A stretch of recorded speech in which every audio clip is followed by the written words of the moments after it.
beloved people. And do not allow yourself to be infected by the unrest and strife that currently prevails on earth. Let yourself be inspired internally by the silence and peace. Be a powerhouse of positivity, a lighthouse in dark times, and an anchor for everyone who is tossed back and forth by the waves.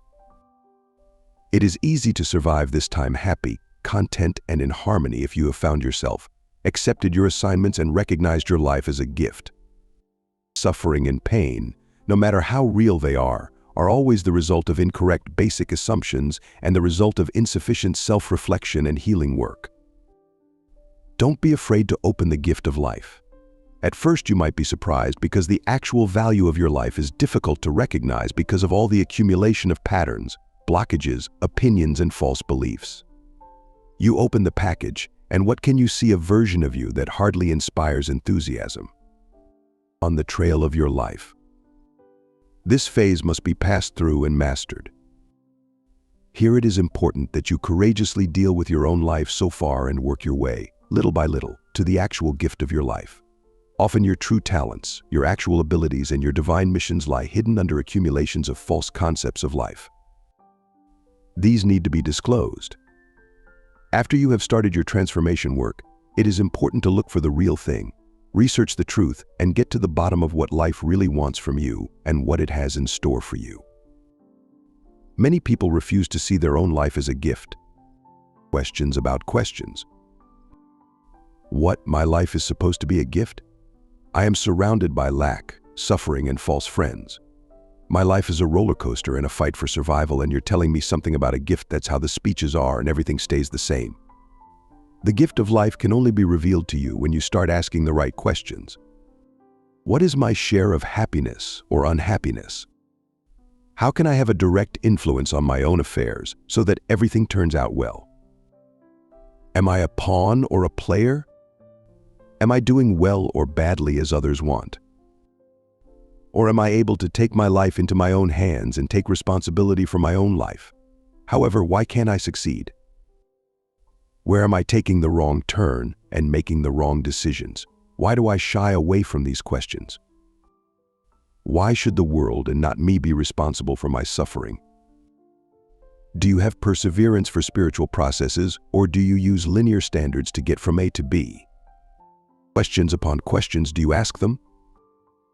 If yes, then you have begun to make serious changes in your life. Then you began to open the gift of life. You are ready to accept whatever is initially incomprehensible. Whatever irritates you, you are willing to examine it further. Now it's your turn to reveal the secret of your life. Now your true talents and gifts are revealed to you, and you are developing in the right place at the right time. Creator beings in action. Even if hurdles that seem insurmountable keep building up, you love the truth and you know that there is a lot of cleaning up to do within you. Your feelings may be in chaos and your thoughts may be confused. You realize that you are not who you thought you were. You have to admit to yourself that you have blockages, that patterns and fixations trigger you, and that you don't want to move away from stubborn opinions. You have to discover that you have fake friends and fake relationships. You have to see that you may not be living at all and have never lived. All of this can occur after you begin to truly engage with the gift of your life. Once you understand that you have to create your own life so that you can experience happiness and inner peace, everything changes for the better. Living your true talents brings inner peace. Living your gifts given to you by God in the right environment brings fulfillment. Then the outside can no longer harm you.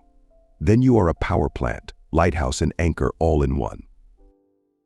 As if by magic you were freed from divine light, from mental garbage and pent-up feelings. You come up with thoughts like you've never had before. You experience a feeling of freedom that was previously unknown to you, and you feel an inner peace that external circumstances can no longer affect. You have arrived and are living your calling. You are right. You are important. Everything is perfect within you. Now you have received the gift of life. You have encountered your own truth and seen your own reality. Now you found what you've been looking for eons. You as a creator in action. With infinite love. The Archangels. How do dark forces the tendency to gossip? Are you sitting down? Don't worry, you're the first to know. but you cannot tell anyone. You're never going to believe what they did next. How many times have you heard the breaking news alarm blaring within your social circles as you hope you are near the front of the line to get the latest salacious update on who did what? In a world where many define trust by how in the know they remain with the juiciest details of someone's life, the tendency to gossip continues to pull on the fabric of a society that often prefers talking about one another over talking to each other. Fundamentally, the need for gossip has a few levels of motivation. At its core, gossiping is intended to be a way for people to process their feelings or gain the support of loved ones during times of difficulty. The oversight that turns sharing into gossip is discovered in where our focus is placed.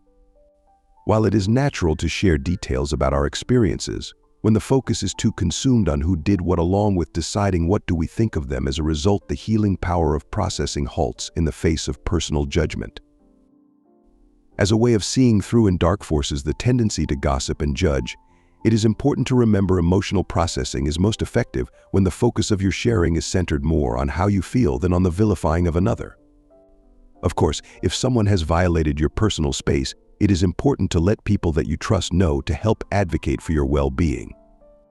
While confiding in someone you trust about the abuses you are ready to be freed from requires talking about another person, there is a palpable level of intention that makes a cry for help a much different experience than talking behind someone's back. Even when the energy just needs to speak disparaging words toward the character or people associated with your wounds, it is of equal importance for those holding space for your process to witness your sharing without feeding anyone's ego through reflections of judgment.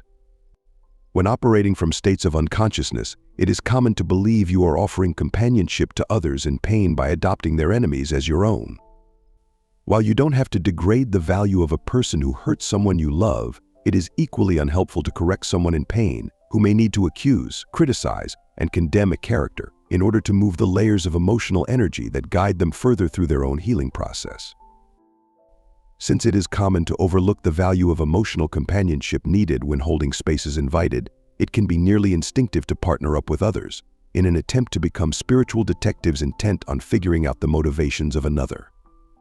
Instead of focusing on who did what or determining who was right or wrong, space holding is more so a willingness to be present for the versions of truth each person perceives, as it relates to the feelings that have surfaced to be healed. Even though people's perceptions of reality can vary, shaped by their life experiences and internalized pain, it's crucial to recognize that everyone has the inherent right to experience and navigate their emotions in their own manner, provided it doesn't inflict harm on others, without being judged for the validity of their feelings. Rather than fueling the fire of someone's judgments or even trying to correct them, of fundamental importance when holding space is to honor how someone feels, no matter the narratives attached to each feeling or memory. In order to do so, it is important to resist the temptation to dig for information, even when the other person wants to give you updates, show you text threads, or troll someone's social media pages in your presence. Instead, it is important to distinguish yourself as an ally of their soul, and not an enabling haven for their ego to hide in. This occurs by maintaining a focus on someone's emotional journey no matter how steeped in envy, jealousy, wrath, judgment, or rage they may need to be. For example, let's say a friend in pain says, "How could they have done this to me in all honesty?" You can say, "I don't know," because the truth is you don't. You may have strong suspicions in one direction or another, but because you haven't lived a lifetime in someone else's shoes, you couldn't assume to know anyone's true motives without living out their history of pleasure and pain. Even when your intuition says, "I know exactly why," it is important to distinguish the ego's belief in being intuitive from the true beauty of intuitive knowing. When co-opted by the ego, you are likely to confuse the impulse of snap judgments with a sense of higher knowing, as if knowing why anything happened the way it did offers some degree of relief. Contrary to the ego's intuitive need to know, the soul's version of intuition is knowing the right question to ask and the right things to say to help someone face themselves with supportive connection and compassion. In truth, relief is not a matter of knowing why, since there are always endless versions of why waiting to be answered. Instead, true relief is found in facing how we feel, whether in time spent alone or through the support of loved ones. To help you deepen your ability to hold space by dark forces, the tendency to gossip, please consider the following tips. Gossip is an unconscious way of feeling special. When we know details that others don't, we are momentarily freed from beliefs in inferiority and fears of rejection by being in the know. Because gossip creates an energetic phenomenon known as triangulation, there is no redeeming healing benefit for any person involved when the sharing of feelings becomes the ridiculing or accusatory nature of talking behind someone's back. To the best of your ability, choose to replace "what do I think about this" with "how do I feel about it." What you think about things is mainly an extrapolation of judgment that gives you no greater ability to feel or uncover the next most empowered steps you may need to take. It's simply how the ego derives a false sense of power from the circumstances it has felt disempowered by. Since the ego doesn't know how to make courageous decisions without making someone else an enemy to reject or avoid, you are better off focusing on your feelings, along with the changes in environment, relationship, or lifestyle that only have to be right for you and the journey you're on. While you may be present when gossip ensues, trying to correct anyone's behavior helps no one heal. In order to move from victimhood into empowerment, one must be permitted space to give words to their feelings. Gossip is a judgmental free-for-all where everyone engages in this expression with no one holding space for another person's feelings. As this occurs, you can sit quietly and hold space for the emotionally fueled sharing of others. Although it is only helpful if it's a space you willfully desire holding. Sometimes gossip can become so toxic that you may choose to remove yourself from the spiral of projection. When this occurs, you can politely excuse yourself without any need to correct the behavior of others, allowing it to naturally correct on its own as their healing deepens. This may help remind your inner healer that while you may be capable of space holding, it can only be a powerful gift to offer when holding space is a choice instead of an insistence or obligation. When connecting takes precedence over correcting, we are able to hold space for the healing occurring in ourselves and others without adopting anyone's narrative or creating energetic patterns of triangulation. Since the aim of personal integrity is to treat ourselves and others the way we wish to be treated, one of the best ways to heal lingering wounds of rejection, abandonment, and betrayal is to refuse playing that same hurtful role in someone else's life. From this space of mindful compassion, the dark forces of gossip becomes instinctive versus effortful, and can occur for everyone's mutual benefit. All for love,